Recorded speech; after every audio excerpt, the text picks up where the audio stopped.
एक बार फिर आपके सामने आपके आशुतोष पाठक, और आप सभी को तहे दिल से एक बार फिर बहुत बहुत नमस्कार। और हम उम्मीद कर रहे होंगे कि जो भी कमियां होंगी आप लोग बताइएगा, और मेरा प्रयास है कि आपको बेस्ट से बेस्ट दिया जाए। तो चलिए, इसी उम्मीद और विश्वास के साथ हम आपके सामने आज जो पढ़ाए थे हम प्राचीन भारतीय इतिहास के स्रोत, उससे कुछ क्वेश्चन आपके सामने, क्योंकि पहले बोल चुके हैं जो भी टॉपिक पढ़ाएंगे उससे क्वेश्चन, और फिर नए टॉपिक पे फिर आगे तब फिर बात करेंगे। तो इससे रिलेटेड कुछ क्वेश्चन हम लोग देख लें। कहता है कि गंधार कला का मिश्रण है। आराम से मेरी बात को सुनिएगा। देखिए, कला दो तरह से था, हम लोग जो पढ़े थे, मथुरा कला और गंधार कला। तो हिंद और यूनानियों का ये मिश्रण है, याद रखिएगा। क्वेश्चन क्या था? गंधार कला का मिश्रण। तो क्या है? हिंद और यूनानी। लेकिन अगर पूर्णतः स्वदेशी अगर पूछता, पूर्णतः स्वदेशी पूछता, तो ये हो जाता मथुरा। ये क्या होता? मथुरा। यानी ये पूर्णतः स्वदेशी अगर पूछता तो मथुरा होता। तो आंसर क्या हुआ? गंधार कला का मिश्रण, हिंद और यूनानी। ये हिंद और यूनानी दोनों का ये मिश्रण था। क्वेश्चन नंबर 2, पुरुष सूक्त की जानकारी मिलती है। एकदम ध्यान से सुनेंगे। तो ये ऋग्वेद में, ऋग्वेद के 10वें मंडल, ऋग्वेद के 10वें मंडल में पुरुष सूक्त या चातुर्स वर्ण की जानकारी मिलती है। यानी 4 वर्ण, ब्राह्मण, क्षत्रिय, वैश्य और शूद्र। यानी क्वेश्चन क्या है? पुरुष सूक्त की जानकारी मिलती है। तो ऋग्वेद से मंडल पूछता, तो ऋग्वेद के 10वें मंडल में चातुर्स वर्ण, ठीक है, चातुर्स वर्ण भी इसको बोलते हैं, पुरुष सूक्त भी बोला गया। चलिए, वेदांत कितने हैं? तो 6।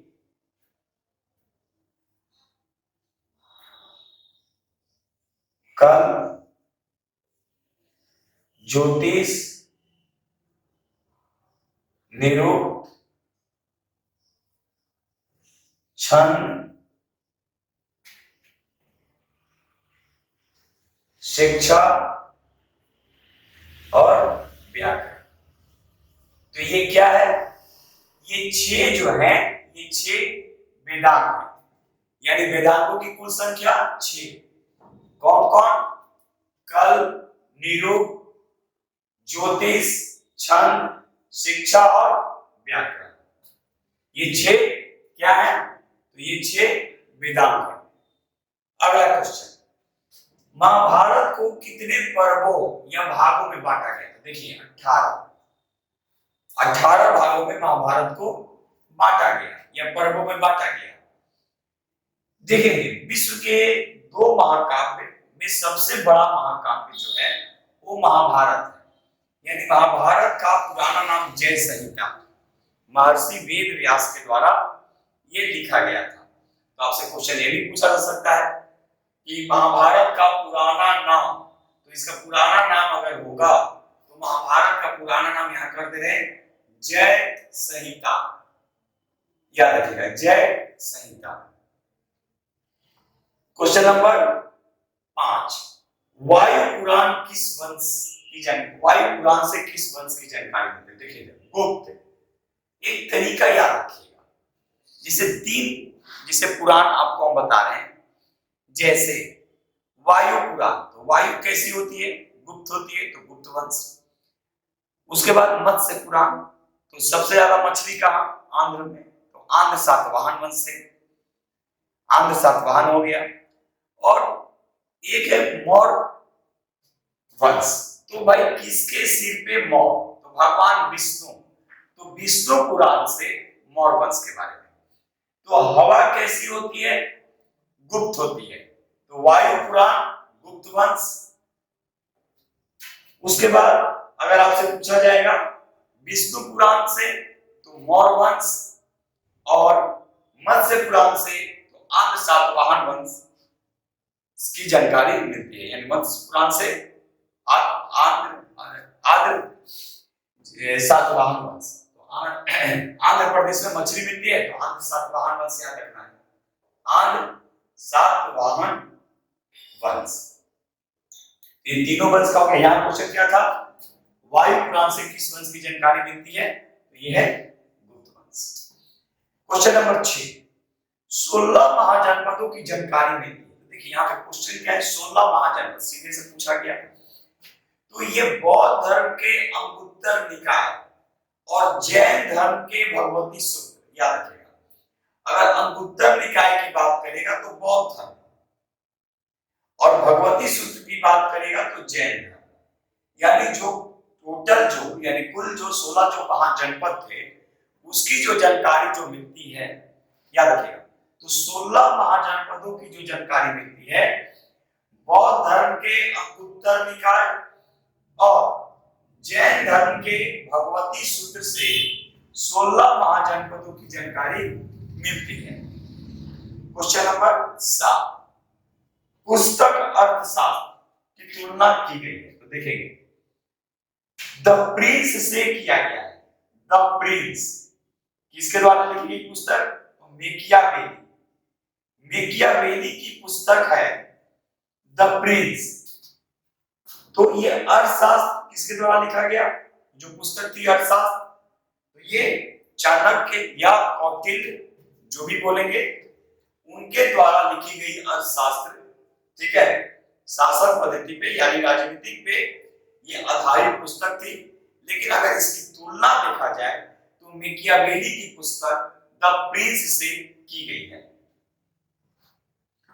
चलिए क्वेश्चन नंबर 8, मितक्षरा के लेखक विज्ञानेश्वर, याद रखिएगा, विज्ञानेश्वर के द्वारा, याद रखेंगे, मितक्षरा लिखी गई। आगे देखेंगे ये विक्रमादित्य जो थे 6, तो उनके दरबार में ये रहते थे। और वो विक्रमादित्य कौन थे, ध्यान रखिएगा, विक्रमादित्य 6 ये कौन थे, तो ये चालुक्य, जो कल्याणी जो थे, चालुक्य वंश, याद रखिएगा, चालुक्य। और ये चालुक्य कौन, कल्याणी के चालुक्य, कल्याणी के जो चालुक्य जो थे, तो उनके दरबार में ये विज्ञानेश्वर रहा करते थे। और एक और थे कवि, उनका नाम याद रखिएगा, बिलहन। तो बिलहन और विज्ञानेश्वर दोनों चालुक्य वंश के कल्याणी के शासक विक्रमादित्य 6 के दरबार में रहते थे। मितक्षरा के बारे में कहा जाता है कि प्रथम हिंदू विधि पुस्तक, याद रखेगा। तो प्रथम हिंदू विधि पुस्तक अगर पूछेगा तो मितक्षरा, ठीक है। तो ये हम आपके सामने कुछ क्वेश्चन रखे, और जो हम आपको जो पढ़ाए थे भारतीय इतिहास के स्रोत, वहां से एक क्वेश्चन हम आपके सामने रखे। कैसा लगा ये जरूर आप लोग बताएंगे कमेंट्स करके, और भी क्या सुधार की जरूरत है ये भी जरूर बोलेंगे।